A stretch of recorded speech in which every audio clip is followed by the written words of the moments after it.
Okay बच्चों, ionization energy हम discuss कर रहे थे इन द प्रीवियस क्लास। हमने कहा था कि इट इज मैं थोड़ा पहले क्विक रिव्यू दे देता हूँ। It is energy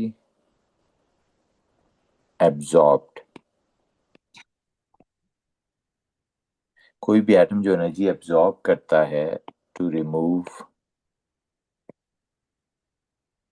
1 mole of electron from 1 mole of gaseous atom. ये मेन पॉइंट्स है बच्चों कि वो एनर्जी जो एब्जॉर्ब होती है 1 मोल ऑफ इलेक्ट्रॉन निकालने के लिए from 1 mole of gaseous atom. इसकी हमने एक मिसाल भी दी, जैसे सोडियम है इन द गैस स्टेट है, जब आप उसको हीट करते हैं it turns into Na gas plus 1 electron. तो ये तो आपने कि गैस स्टेट में एनर्जी रिमूव करने के लिए, इलेक्ट्रॉन रिमूव करने के लिए जो एनर्जी चाहिए उसे डेल्टा एच आयनाइजेशन एनर्जी कहते हैं, right, of Na for example. और ये एब्जॉर्ब होती है इसलिए प्लस होती है। फिर हमने कहा इसको 3 फैक्टर्स हैं, और जब दूसरा इलेक्ट्रॉन रिमूव करते हैं तो सेकंड होती है, यानी फर्स्ट आयनाइजेशन एनर्जी होती है बच्चों to remove the first electron of an atom. फिर सेकंड आयनाइजेशन एनर्जी होती है to remove the second electron from the same atom. फिर थर्ड आयनाइजेशन एनर्जी होती है to remove third electron from same atom and so on. Okay, every time more energy is required to remove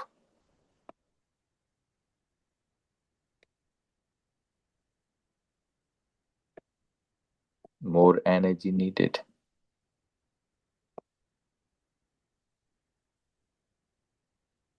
to remove the next electron.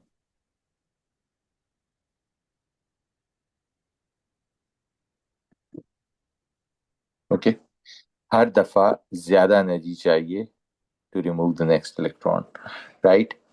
और every time more energy is needed to remove the next electron, right. अब इसी में आ, अगर आप देखें तो क्यों ज्यादा चाहिए होती है, इसे कहते हैं कि successive ionization energy. This is called successive ionization energy. फिर हमने कहा था कि इसको यूज करके आप ग्रुप नंबर भी डिटरमिन कर लेते थे, क्योंकि बड़ा जंप आता था जब ग्रुप चेंज, जब शेल चेंज होता था। तो फिर हमने कहा फैक्टर्स, ये मैं क्योंकि एक सम अप कर रहा हूँ जो अभी तक हमने पढ़ा है, फैक्टर्स इफेक्टिंग आयनाइजेशन एनर्जी, कि क्या फैक्टर्स हैं जो आयनाइजेशन एनर्जी को इफेक्ट करते हैं। What are the factors.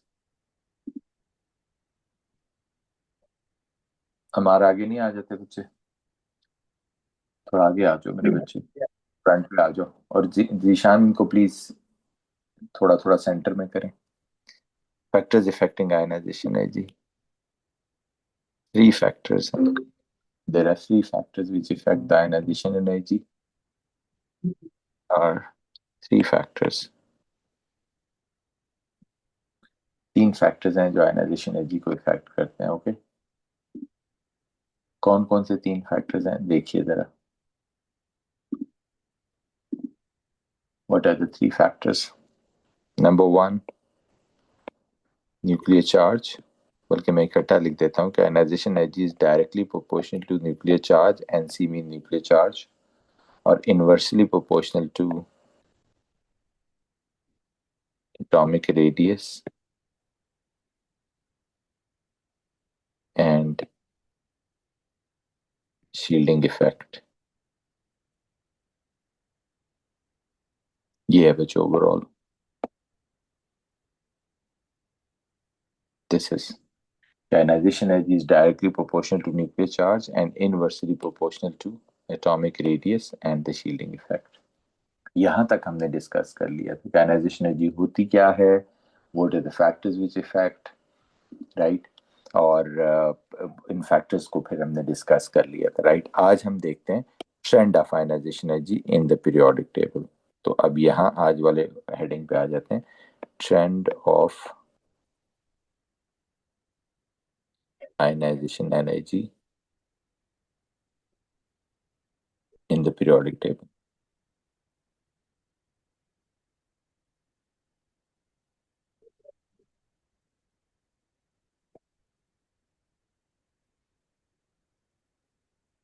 That's the point जी। आज का हमारा टॉपिक ये है कि पीरियोडिक टेबल में क्या ट्रेंड होता है आयनाइजेशन एनर्जी का।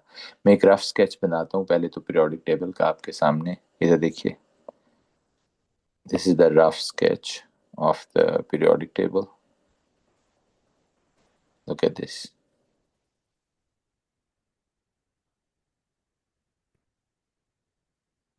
ये देखिए, ये हाइड्रोजन है। ये देखें, प्लीज लुक एट दिस। एक लिखना छोड़ें।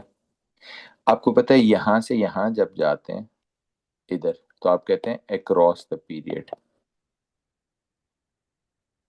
किसी भी ट्रेंड को जब हमने देखना होगा ना, जब यूं जाओगे तो आप बोलोगे अक्रॉस द पीरियड, और जब यूं जाते हैं इसे क्या बोलते हैं? Down the group. तो पहले तो ये समझ लें ट्रेंड का मतलब क्या होगा, क्रॉस द पीरियड का मतलब क्या होगा, और डाउन द ग्रुप का मतलब क्या होगा। पहले बात करते हैं डाउन द ग्रुप, कि किसी भी ग्रुप में जब आप नीचे जा रहे होगे तो how the value of ionization energy changes, compare करने लगे। देखें फॉर एग्जांपल, हम पहला ग्रुप ले लेते हैं। ये यहाँ पे लिथियम होता है, यहाँ सोडियम होता है, यहाँ पोटासियम, या रुबिडियम, या सीजियम, या फ्रेंशियम। तो हम जरा इसकी बात करते हैं। आप कहते हैं जी अच्छा, ये लिथियम है, ये सोडियम है, ये पोटासियम। लिथियम के एटॉमिक नंबर होता है 3, 11, 19। तो लिथियम का जब आप देखते हैं 3 पॉजिटिव है, here is the first shell, here is the second shell. ये इलेक्ट्रॉन निकालने की बात हो रही है। ये सोडियम को जब आप देखते हैं तो it is like this, 11 positive, this is the first shell, this is the second shell, and this is the third shell, and here is the electron. अब आप देखें, ये वाला इलेक्ट्रॉन निकालना है, ये वाला। अब आप खुद डिसाइड करो बच्चों, किसकी ग्रिप ज्यादा होगी। आप कह रहे हैं यहाँ डिस्टेंस भी कम है लिथियम के केस में, और बीच में जो इलेक्ट्रॉन शील्ड कर रहे हैं वो भी सिर्फ 2 है। यहाँ डिस्टेंस भी ज्यादा है और शील्डिंग भी ज्यादा है। तो आप कहते हैं कि लग तो यही रहा है जैसे इसकी देखें, पहला इलेक्ट्रॉन निकालने के लिए जो फर्स्ट आयनाइजेशन एनर्जी की वैल्यू है वो है +528 किलो जूल पर मोल। यानी कितनी एनर्जी चाहिए? 528। इसका देखें, इसका पहला इलेक्ट्रॉन निकालने के लिए सोडियम का जो एनर्जी चाहिए वो है 494। आप कहते हैं जी क्यों कम एनर्जी, वही इलेक्ट्रॉन निकालना है। आप कहते हैं इसका इलेक्ट्रॉन ज्यादा शील्डेड है और अवे फ्रॉम न्यूक्लियस है। That's a simple reason. अब अगर मैं आपसे इसी लॉजिक के ऊपर अमार पोटासियम का पूछूं, आप मुझे बताओगे अमार पोटासियम में ये केस है। अब ये है पोटासियम का आउटर इलेक्ट्रॉन, ये न्यूक्लियस है। डिस्टेंस भी सोडियम से क्या हो गया? ज्यादा। शील्डिंग भी देखो, ये 2 इलेक्ट्रॉन थे, यहाँ पे 8 इधर शील्ड कर रहे हैं, 8 इधर शील्ड कर रहे हैं। आप देखें क्या हो रहा है। आप कह रहे हैं यहाँ शील्डिंग भी बढ़ गया, डिस्टेंस और बढ़ गया, तो इसकी फर्स्ट आयनाइजेशन एनर्जी की वैल्यू देखें क्या है, और कम हो गई है, +419 किलो जूल। सो क्या हो रहा है डाउन द ग्रुप? आप कह रहे हैं जी क्लियरली नजर आ रहा है कि जो जो आप नीचे जा रहे हैं इलेक्ट्रॉन निकालना आसान हो रहा है, कम एनर्जी लग रही है। क्यों? क्योंकि जो वैलेंस इलेक्ट्रॉन है वो न्यूक्लियस से दूर होता जा रहा है, उसकी शील्डिंग न्यूक्लियस की और वैलेंस इलेक्ट्रॉन के बीच इलेक्ट्रॉन की बढ़ रही है because of more inner electrons. तो न्यूक्लियस की ग्रिप ऑब्वियसली उसके ऊपर कम हो गई है, राइट। तो लिखिए जरा down the group, the value of first ionization energy decreases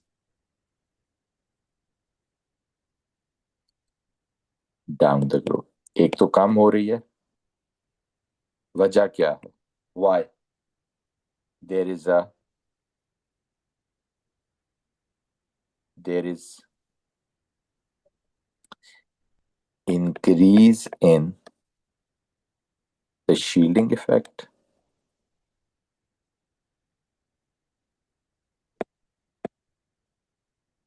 and atomic radius more. क्या होता है उससे resulting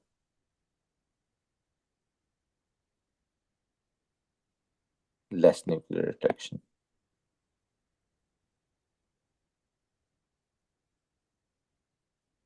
उससे क्या होता है? न्यूक्लियस की ग्रिप या अट्रैक्शन क्या हो जाती है? कम हो जाती है टू द वैलेंस इलेक्ट्रॉन।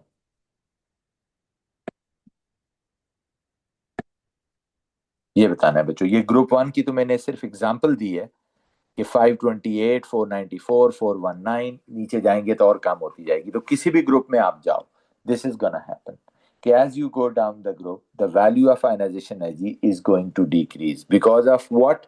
दो रीजन है। शील्डिंग इफेक्ट ज्यादा हो रहा है, रेडियस ज्यादा हो रहा है, और न्यूक्लियर की अट्रैक्शन या grip on the valence electron कम होती जा रही है। So that's why as you go down, जो भी एटम एक ग्रुप में दूसरे से नीचे होगा तो कम एनर्जी लगेगी। यानी सेम इज द केस, अगर मैं फ्लोरीन क्लोरीन को ले लूं, ये फ्लोरीन है, ये क्लोरीन है, ये ब्रोमीन है, ये आयोडीन है, तो आप कहते हैं जू जू आप नीचे जाएंगे तो वैल्यू ऑफ आयनाइजेशन एनर्जी कम हो जाएगी। Every time you go down less energy is required to remove electron from the outer shell. Okay, ये हो गया डाउन द ग्रुप। अब आ जाते हैं अक्रॉस द पीरियड।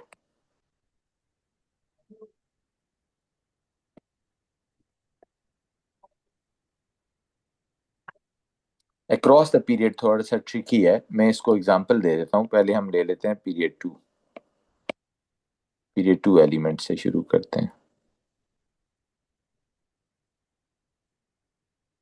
राइट, यहाँ देखिए ये पीरियड टू है बच्चों। पीरियड वन में तो सिर्फ दो एलिमेंट्स हैं, एक हाइड्रोजन है और एक हीलियम है। ये पीरियड वन है। और पीरियड टू में कौन है? पीरियड टू में look at the period two, lithium है,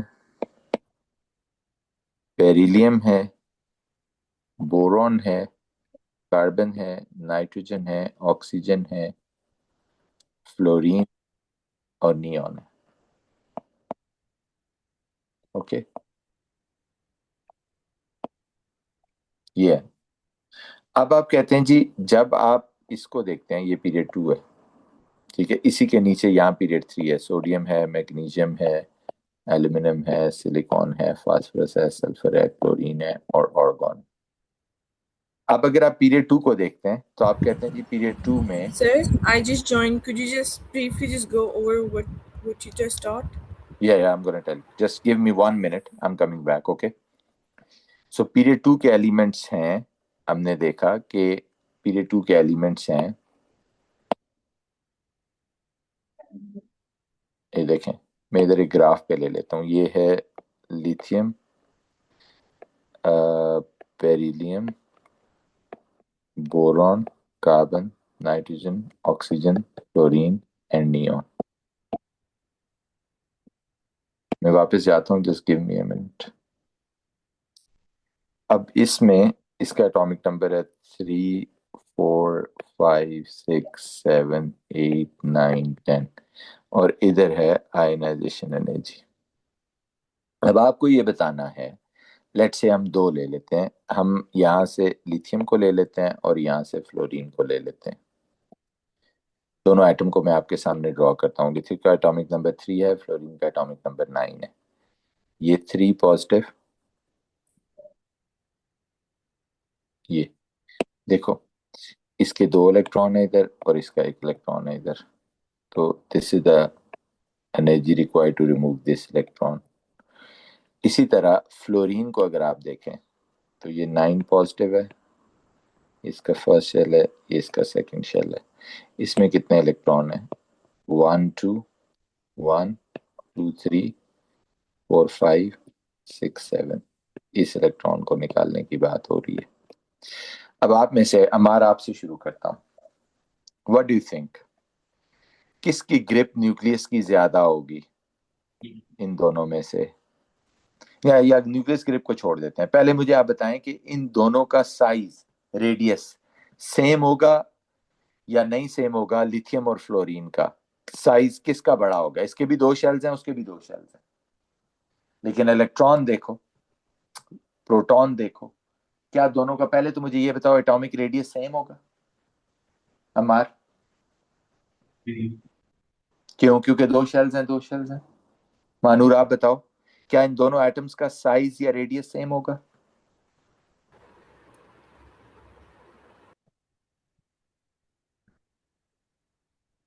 what do you think? Yes, sir. Size already same होगा. Yes, apparently it looks like कि ये सेम होगा, लेकिन मैं आपको ऑनेस्टली बताऊं, ट्रूली सेम नहीं होगा। आप सोच तो रहे हैं उसके भी दो शेल्स हैं, उसके भी दो शेल्स हैं, लेकिन होता ये है कि आप देख रहे हो इसके प्रोटॉन्स, इसका 3 पॉजिटिव है और इसका क्या है, 9 पॉजिटिव है। तो it pulls the electron close, और ये इस तरह हो जाता है। इधर देखो, फ्लोरीन में भी दो शेल्स हैं, लेकिन it will be like this. इसका first shell will be here, very very close to the nucleus, and then again second shell is also very close, क्योंकि प्रोटॉन ज्यादा है ना, वो इलेक्ट्रॉन को पुल करके क्या करते हैं, पास ले आते हैं। इधर देखें, यहाँ दो इलेक्ट्रॉन इधर, एक इधर। तो एक तो आपने ये याद रखना है कि जब आप अक्रॉस द पीरियड जाते हैं ना, अक्रॉस द पीरियड जब आप जाते हैं, तो जो एटॉमिक रेडियस है वो हमेशा डिक्रीज करता है, हमेशा। एटॉमिक रेडियस क्या होता है, डिक्रीजेस। ये हमने आगे जाके पीरियड 3 जब पढ़ेंगे तो और डिटेल से पढ़ना है, लेकिन जनरली आप ये याद रख लें कि अगर ये लिथियम का एटम है ना, तो फिर बेरिलियम का यूं होगा, बोरॉन का यूं होगा, कार्बन का यूं होगा, नाइट्रोजन का यूं होगा, ऑक्सीजन का यूं होगा, फ्लोरीन का यूं होगा। यानी अच्छा भला फर्क होता है। ये देखो इधर से इधर, ये एटम के साइजेस का डिफरेंस है कि हमेशा राइट साइड पे एटम छोटे होते हैं, क्योंकि न्यूक्लियर चार्ज बढ़ जाता है, nucleus pull the electrons close. So all दो शेल्स वही रहते हैं, बट वो अक्रॉस द पीरियड होने की वजह से छोटा हो जाता है, तो एटॉमिक रेडियस तो डिक्रीज कर रहा है। अब मुझे शील्डिंग बताओ, हमारा आपसे पूछ रहा हूं, कितने इलेक्ट्रॉन शील्ड कर रहे हैं न्यूक्लियस की फोर्स को? यहाँ लिथियम में ये देखो, न्यूक्लियस और वैलेंस के बीच कितने इलेक्ट्रॉन नजर आ रहे हैं? शील्ड वही होता है ना जो बीच में होते हैं, कितने इलेक्ट्रॉन्स है अमार? How many electrons shielding? Two electrons, right. ये दो इलेक्ट्रॉन्स हैं जो शील्ड कर रहे हैं। आप कह रहे हैं जी फ्लोरीन में देखते हैं, जरा देख के बताएं, न्यूक्लियस और इसके बीच में कितने इलेक्ट्रॉन है जो शील्ड कर रहे हैं? आप कहते हैं जी शील्डिंग तो कांस्टेंट है, इधर भी टू, इधर भी टू, क्योंकि शेल तो ऐड ही नहीं कर रहा। तो आप कह रहे हैं जी शील्डिंग इज कांस्टेंट। तीसरा फैक्टर जो न्यूक्लियर चार्ज है, वो क्या चेंज हो रहा है? देखो जरा, what is happening to the nuclear charge? इधर 3 पॉजिटिव है, इधर 9 पॉजिटिव है। आप कहते हैं ऑब्वियसली न्यूक्लियर चार्ज इंक्रीज कर रहे हैं। 3 फैक्टर हैं जो आयनाइजेशन एनर्जी को इफेक्ट करते हैं। आप कहते हैं न्यूक्लियर चार्ज इंक्रीज होगा तो आयनाइजेशन एनर्जी इंक्रीज होगी, शील्डिंग डिक्रीज होगी। शील्डिंग तो है ही कांस्टेंट, तो इसको तो जीरो कर दिया, shielding is not changing. Okay. और तीसरा क्या है, एटॉमिक रेडियस क्या हो रहा है, डिक्रीज हो रहा है। तो जब डिक्रीज होगा तो आप कहते हैं वैल्यू क्या हो जाएगी, इंक्रीज हो जाएगी, राइट। तो आप कहते हैं जी जब भी आप अक्रॉस द पीरियड जाते हैं, राइट, तो पहला पॉइंट लिख लें कि अक्रॉस द पीरियड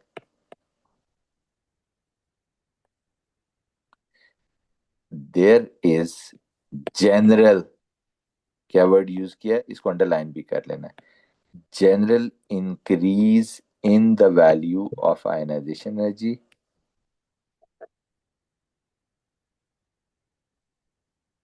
यानी energy required to remove electron ज्यादा होगी। Why? Because of increase in nuclear charge. पहला पॉइंट, क्योंकि न्यूक्लियर चार्ज बढ़ता है, decrease in atomic radius, radius कम होता है, constant shielding effect, shielding effect का तो कोई चेंज ही नहीं है। इन तीनों की वजह से क्या होता है, द न्यूक्लियर अट्रैक्शन इंक्रीजेस।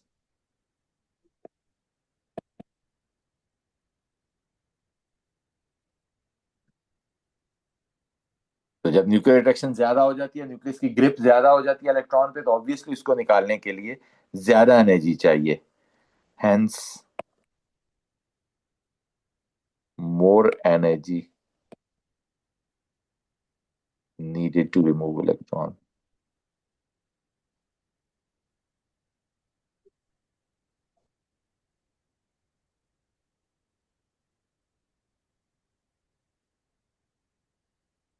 तो ओवरऑल आपको बात समझ आ गई। कोई भी पीरियड ले लें, जब आप लेफ्ट साइड से शुरू करके राइट साइड पे जाओगे, जो भी एटम आगे आता जाएगा वो ज्यादा एनर्जी लेगा to to to to to remove its electron. क्यों?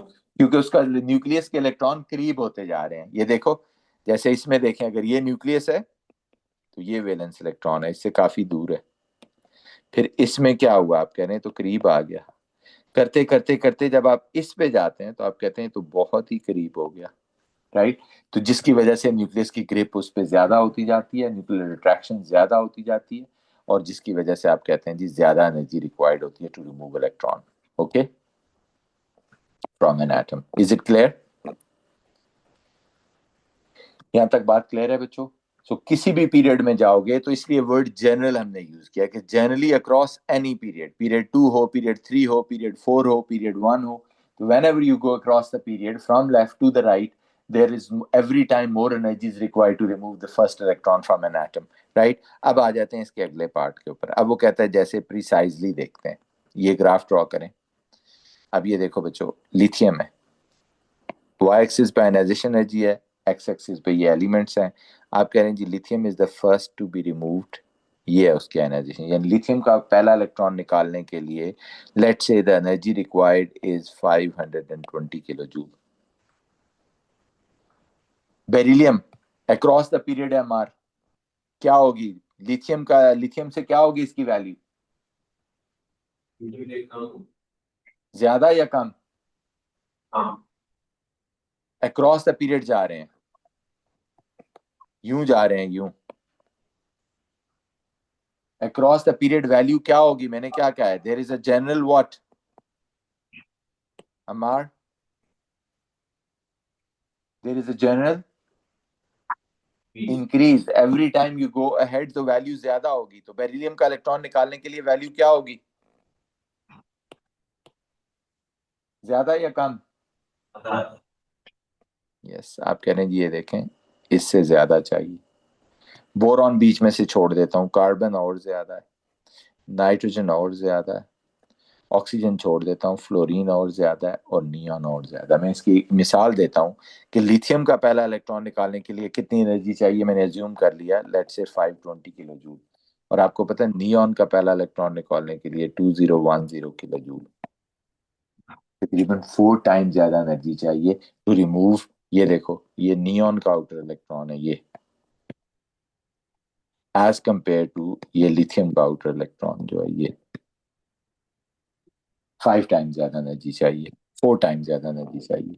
अब जनरल तो इंक्रीज आ गया, जैसे हमने सोचा था कि लिथियम की 500 है और इसकी 2000 है, so there is a general increase across the period. लेकिन दो जगह डिप आते हैं, वो क्या डिप है जरा देखना। अब बेरिलियम से हम सोच रहे थे बोरॉन आगे है, तो बोरॉन की ज्यादा होगी, लेकिन ज्यादा होने की बजाय स्लाइटली कम हो गई है, इधर देखो, यानी लिथियम से बेरिलियम तो बढ़ी, लेकिन बोरॉन की स्लाइटली कम हो गई। फिर देखो कार्बन की तो ज्यादा हुई, नाइट्रोजन की भी ज्यादा हुई, ऑक्सीजन की फिर ज्यादा होनी चाहिए थी, स्लाइट सी कम हो गई, फिर फ्लोरीन की ज्यादा हुई, और फिर नियॉन की ज्यादा हुई। अब ये 2 पॉइंट्स पे डिप क्यों आया है? ऑक्सीजन जो कि we were expecting to be higher than nitrogen, and boron which we are expecting to be higher than beryllium, why are they less? Let's see. वो कहता है जी आए देखें इसमें क्या मसला आ रहा है। तो इसके लिए एक तीसरा फैक्टर किक इन हो जाता है, and that is electronic configuration, right. आप कह रहे हैं जी हमें इनकी इलेक्ट्रॉनिक कॉन्फ़िगरेशन लिखनी होगी, फिर देखना होगा कि क्या इलेक्ट्रॉन्स की एग्जैक्ट प्लेसमेंट है, जिससे क्या फर्क पड़ रहा है न्यूक्लियस की अट्रैक्शन के ऊपर, कि वो ज्यादा एनर्जी की बजाय कम हो जाती है। बेरिलियम देखें, बेरिलियम का एटॉमिक नंबर होता है 4, तो ये हो गया 1s2 2s2, तो ये बेरिलियम का आउटर इलेक्ट्रॉन है जो हमने निकालना है बच्चे। ये बोरॉन, एटॉमिक नंबर है 5, 1s2, 2s2, 2p1। बात क्लियर हो गई। आप कहते हैं ये देखें, ये बोरॉन का आउटर इलेक्ट्रॉन है जो निकालना है। Boron outer electron is in which subshell? 2p, which is being shielded by how many electrons? ये देखो बीच में ये शील्डिंग है,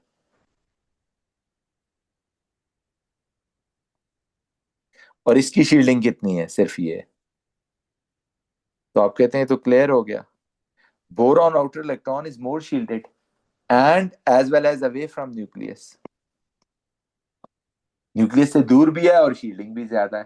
तो न्यूक्लियस की अट्रैक्शन या ग्रिप क्या हो जाएगी? कम हो जाएगी। आप कह रहे हैं ऑब्वियसली ये इसलिए कम एनर्जी लगती है। तो आपने वन लाइनर बताना होता है कि स्टार लगा के लिख रहा हूं कि boron outer electron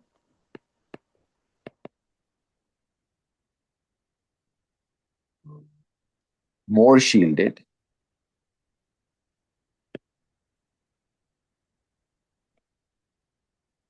and away from nucleus. Hence, less nuclear attraction. Nucleus grip क्या हो गई है? कम हो गई है। And requires less energy to remove outer electron as compared to boron, as compared to beryllium. बस इतनी सी बतानी है, राइट? बस वन लाइनर आपको आना चाहिए, मोर शील्डेड, ये word, and away. Boron outer electron is more shielded and away. फिर वो पूछे तो ये वाली अगली एक्सप्लेनेशन ये लिख के दे देनी है कि ये देखें ये डिफरेंस है, लेकिन ये नॉर्मल नहीं बताना। नॉर्मल में आपने सिर्फ ये दो वर्ड यूज करते हैं, boron outer electron is more shielded and away from nucleus, therefore less nuclear attraction, so instead of having more than beryllium, less energy is required to remove। दूसरा डिप जो आया वो कहता है ऑक्सीजन भी तो ज्यादा होनी चाहिए थी। फिर इलेक्ट्रॉनिक कॉन्फ़िगरेशन लिखते हैं, ये देखें नाइट्रोजन का एटॉमिक नंबर है 7, ऑक्सीजन का एटॉमिक नंबर है 8। इधर देखो बच्चों, इसका है 1s2, 2s2 एंड 2p3। इसका है 1s2, 2s2, 2p4। तो वो लॉजिक तो यहाँ नहीं लगती। क्यों नहीं लगती? इधर देखो, इसके न्यूक्लियस से 2p में है ये, इसके न्यूक्लियस से 2p में ये। आप कह रही है तो दोनों इलेक्ट्रॉन्स, नाइट्रोजन का आउटर इलेक्ट्रॉन और ऑक्सीजन का आउटर इलेक्ट्रॉन इक्वली डिस्टेंस्ड है, इक्वली शील्डेड है। तो ये तो एक जैसी एनर्जी होनी चाहिए, एक जैसी ग्रिप होनी चाहिए न्यूक्लियस पे। लेकिन फिर जब मैंने इसको डिटेल में देखा तो 2p का मतलब है एक 2p x में, एक 2p y में, और एक 2p z में। यही कॉन्फ़िगरेशन बनेगी ना इन ऑर्बिटल्स। और जब आप इसको लिखते हैं तो 2px में इसके कितने हैं? दो। एक 2py में, एक 2pz में। आपको फौरन बात समझ आ जाती है। आप कहते हैं हियर वी गो, ये कि ऑक्सीजन के आउटर सब शेल में एक पेयर्ड इलेक्ट्रॉन है। और पेयर्ड से क्या होता है? हम कह चुके हैं कि what is happening with the pair. आप कहते हैं जी पेयर्ड इलेक्ट्रॉन, इसे स्पिन पेयर रिपल्शन कहते हैं, creates a spin pair repulsion. तो अब अगर इसकी आपस में रिपल्शन हो रही है इन दो इलेक्ट्रॉन्स की, तो ये तो पहले ही लीव करके जाना चाह रहे हैं बिकॉज ऑफ द रिपल्शन। तो आप कहते हैं न्यूक्लियस की अट्रैक्शन या ग्रिप इस पे कम हो जाती है। तो ये वजह है बच्चों कि नाइट्रोजन के सारे इलेक्ट्रॉन्स अनपेयर्ड हैं, हाफ फील्ड है। ऑक्सीजन के आउटर सब शेल में एक इलेक्ट्रॉन पेयर्ड है which creates what? Spin pair repulsion, right? तो हम कहते हैं जी कि ऑक्सीजन आउटर इलेक्ट्रॉन,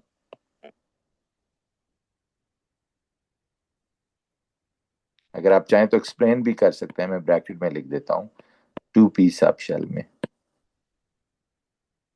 जरूरत नहीं है, is paired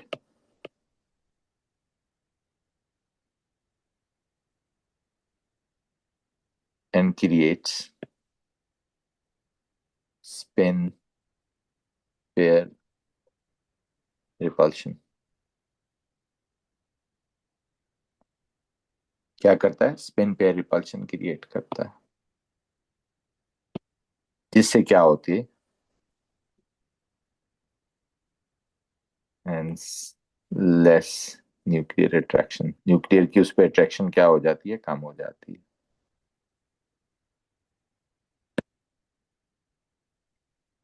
less energy required to remove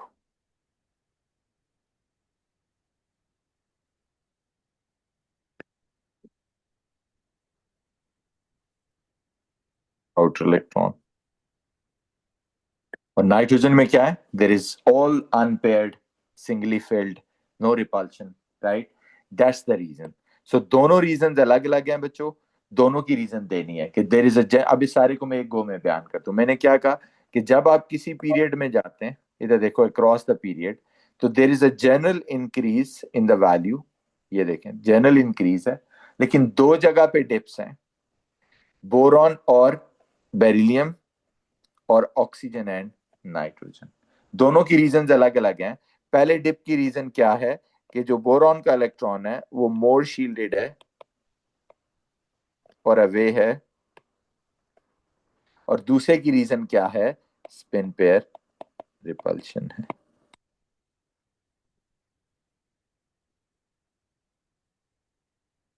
right? And overall there is a general increase in the value.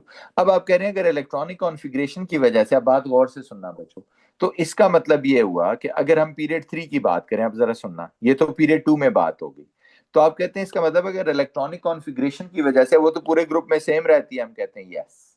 सो इसका मतलब है कि अगर मैं पीरियड 3 की बात करूं, इधर देखना इसकी, ये, तो क्या होगा? आप कह रहे हैं जनरल इंक्रीज होगा from sodium to argon, but किसकी किससे कम होगी? आप कह रहे हैं एल्यूमिनियम की मैग्नीशियम से कम होगी। इधर बोरॉन की कम थी ना, यानी ग्रुप 3 वाले की ग्रुप 2 वाले से कम थी। इसी तरह जिस तरह ऑक्सीजन यानी ग्रुप 6 वाले की ग्रुप 5 से कम थी, इसी तरह सल्फर की किससे कम होगी? फास्फोरस से। So overall there is a increase, but दो जगह डिप आएगा। तो अब मैं ये आपसे कराने लगा हूं, हेडिंग दे, trend in ionization energy period 3 elements. Period 3 elements में क्या ट्रेंड होगा in the ionization energy across the period? Period 3 elements का ट्रेंड देखते हैं। इधर देखें, ये, अब ये पीरियड, ये आयनाइजेशन एनर्जी है इधर वाई एक्सिस पे, इधर पीरियड 3 एलिमेंट्स हैं, ये सोडियम है, ये मैग्नीशियम है, ये एल्यूमिनियम है, ये सिलिकॉन है, ये फास्फोरस है, ये सल्फर है, ये क्लोरीन है, ये ऑर्गॉन। ओके, ये सोडियम है 494 बच्चों, ये, यानी सोडियम का इलेक्ट्रॉन निकालने के लिए 494 चाहिए। जनरल क्या होगा हमार? सोडियम से मैग्नीशियम क्या होगी? मैग्नीशियम का आउटर इलेक्ट्रॉन निकालने के लिए क्या ज्यादा एनर्जी चाहिए होगी? इंक्रीज है। फिर एल्यूमिनियम का क्या हो जाएगा? डिक्रीज। फिर सिलिकॉन का आउटर इलेक्ट्रॉन ज्यादा, फास्फोरस ज्यादा। फिर सल्फर के केस में क्या हो जाएगी? स्लाइटली कम। फिर क्लोरीन ज्यादा। फिर ऑर्गन और ज्यादा। समझ आ गई? So there is a general increase across the period, right, but there are two dips in the meanwhile, right? तो पीरियड 3 में भी लिख लीजिए, there is general increase across the period।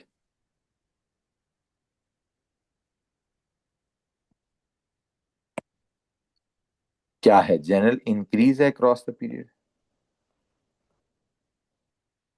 क्यों? इसकी रीजन हमें पता है, nuclear charge increases, radius decreases, shielding constant,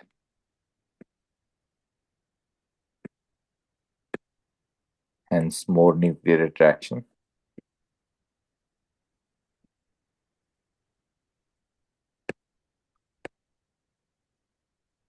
more energy needed, more energy needed।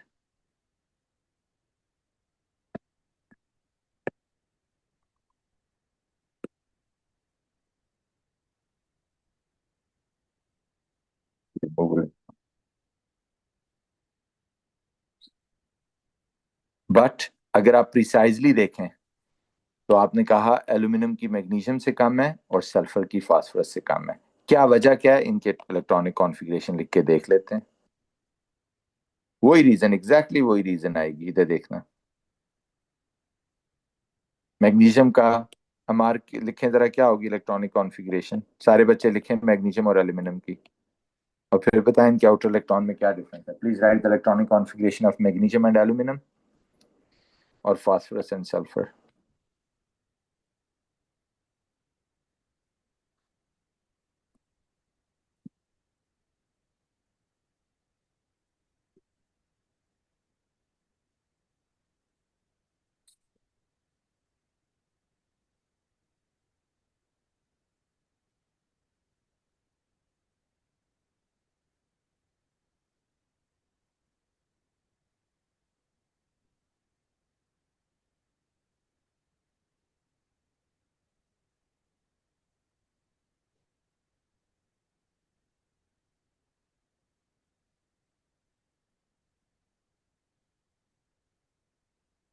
हमारे लिखें बच्चे,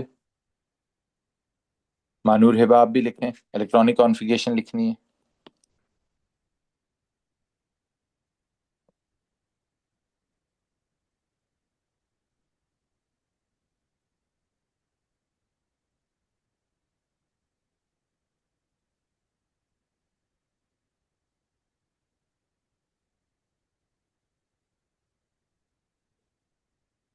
कि अब हमारा आप बताएं, इसका मैग्नीशियम का आउटर इलेक्ट्रॉन किस सब शेल में है और एल्यूमिनियम का किस में है?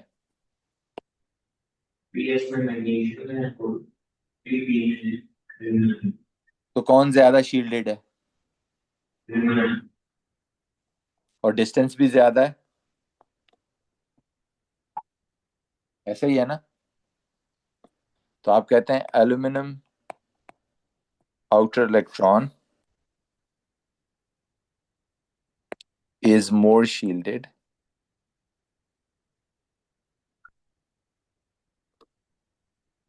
and away from nucleus। उससे न्यूक्लियर अट्रैक्शन क्या हो जाती है, कम हो जाती है।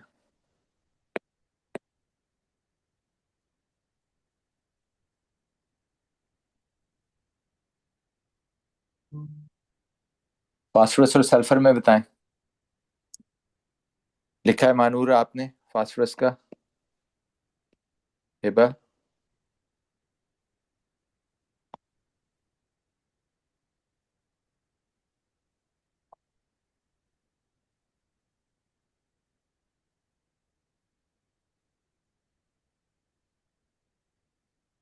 क्या दोनों इक्वली शील्डेड है?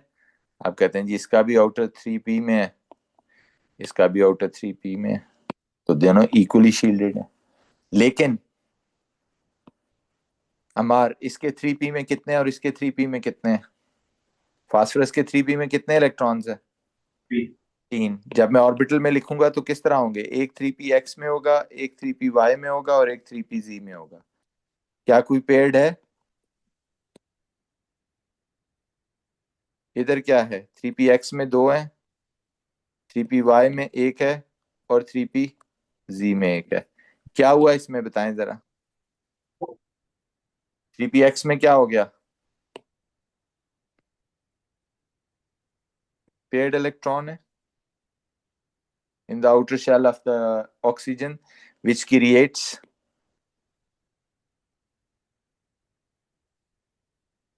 spin pair repulsion,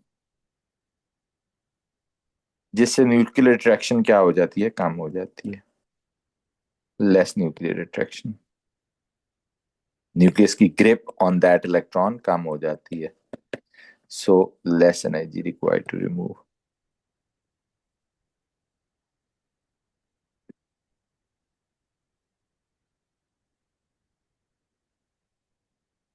okay,